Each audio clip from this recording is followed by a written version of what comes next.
And now we proceed our topic, ISTE standard for student. But before that, what is ISTE? ISTE stands for International Society for Technology in Education.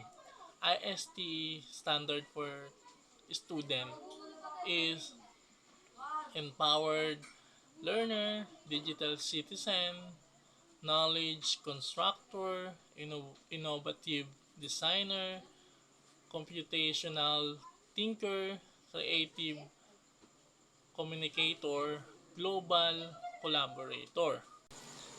ISTE standard for student. These standards are not just about using devices. They're about using technology meaningful, from critical thinking to collaboration. The ISTE standard helps students become capable and ethical participants in our digital society. Now we proceed empowered learner. Students liberate technology to take an active role in choosing, achieving, and demonstrate competency in their learning goal, informed by the learning sciences. Student connect strength, needs, and goals to learning. Students use technology to take control of their learning. Students use tools to reflect, seek feedback, and track progress. Students understand how tech work and explore new tech. The second standard is digital citizen. Students recognize the responsibility and opportunity for their contributing to their digital community. Students understand digital identity and impact of behavior online. Students act ethnically and safely. Students show empathy and inclusivity. Students manage privacy, screen time, and personal data. So for knowledge contractor, students demonstrated their ability to construct knowledge by researching, organizing, evaluating, and connecting digital information from multiple sources. And through the use of various digital tools, they engage in meaningful learning experience and produce curated content that reflected their understanding of real-world topics and issues. So first in 1.3a, use effective research strategies. So here students use tools like Google Scholar, online databases, and keyword search techniques to find resources tailored to their learning needs, interests, or project goals. So here they practice narrowing broad topics and evaluating search results to find the most useful materials. So this collection showed how different pieces of information connect to support a specific theme or conclusion. Here in 1.4, we have innovative designer. So here students engage in design process to creatively solve problems, develop innovative projects, and refine their ideas using technology. No? And through experimentation, prototyping, and open-ended thinking, they learn to manage risk, work through challenges, and produce meaningful solutions. So here in 1.4.a, use a deliberate design process. So here in 1.4.a, students followed a structured process, identify problem, brainstorm solutions, design, prototype, test, and revise. So here they documented each stages, showing thoughtful progress from idea to outcome. 4.B, using digital tools to manage designs and risks. So here, students use tools such as Trello for project tracking, Canva for designing, or Scratch for coding to organize and manage their projects. And here they identify challenges early. Example, time limits, technical limitation, and adjusted plans accordingly. So here in 1.4.c, develop tests and refine prototypes. Here students created prototypes such as digital designs, fitness routines, educational games, or visual content. Here they tested their functionality and revised based on peer or teacher feedback. Here they process encourage iterative thinking and improvement.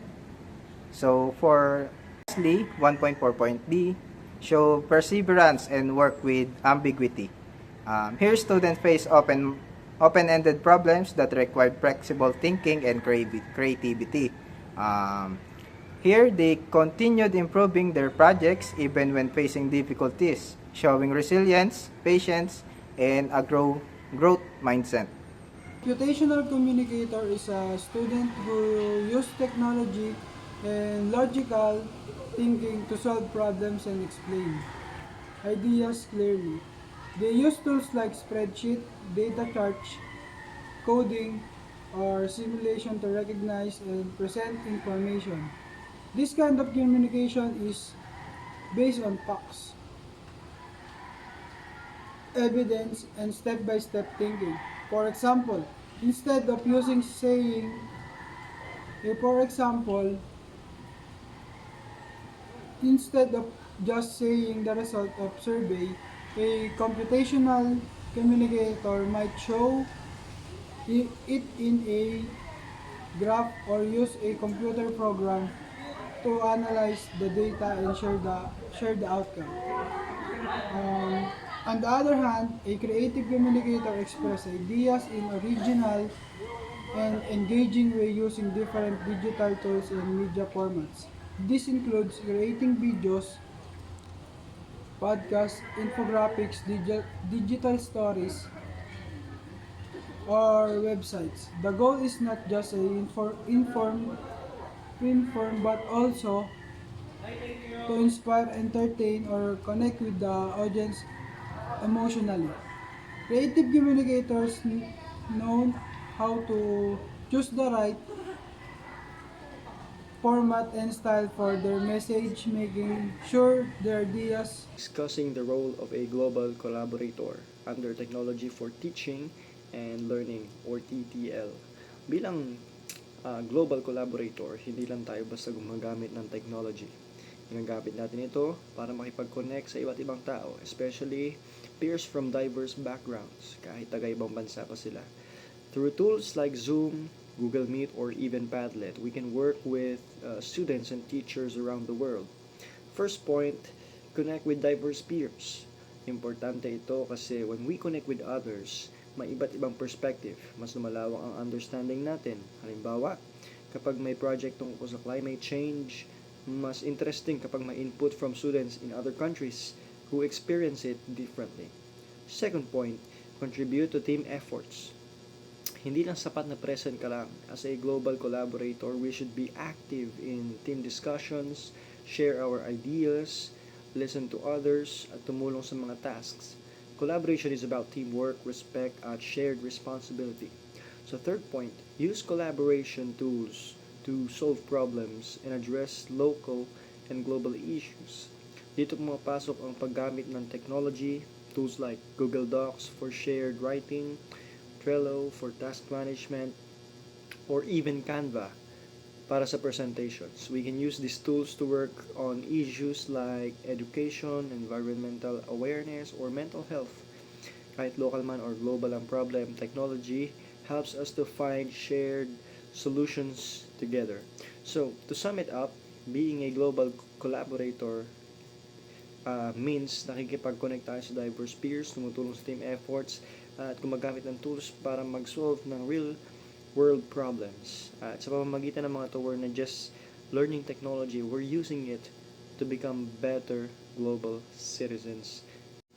So, to wrap up our discussion ngayong araw, we tackled the different roles under Technology for Teaching and Learning or TTL. Una, as empowered learners, natuto tayong manage ng sarili nating learning gamit ang technology. Hindi na tayo basta naghihintay ng instruction, tayo mismo ang gumagawa ng paraan para matuto. Pangalawa, as digital citizens, we learned the importance of being responsible online. Hindi lang basta gumagamit ng internet, kundi dapat marunong tayong rumispeto, maging safe, at magpakita ng ethics sa digital world. Pangatlo, as knowledge contractors o knowledge constructors, we use digital tools to gather, analyze, at gumawa ng sariling understanding from different sources. Hindi lang basta copy-paste. Pang-apat, as innovative designers, we use tech para makabuo ng creative solutions to real-world problems, whether sa education, environment, or health. Technology helps us design innovative ideas. Panglima, as computational thinkers, natututunan natin gumamit ng logic, patterns, at problem-solving techniques. It helps us think step by step, lalo na sa mga complex problems. Pang-anim, as creative communicators, technology allows us to express ourselves in different ways. Videos, presentations, infographics, at iba pa. We use it to deliver clear and engaging messages. At panghuli, as global collaborators, we connect with others around the world to share ideas, solve problems, and work as a team using digital tools. So in conclusion, lahat ng roles na ito ay mahalaga para maging globally competent, digitally literate, at future ready. Sa paggamit ng technology in the right way, we're not just learning tools. We're also learning how to be better students, professionals, and citizens of the world. Thank you, and we hope you learned something from our report.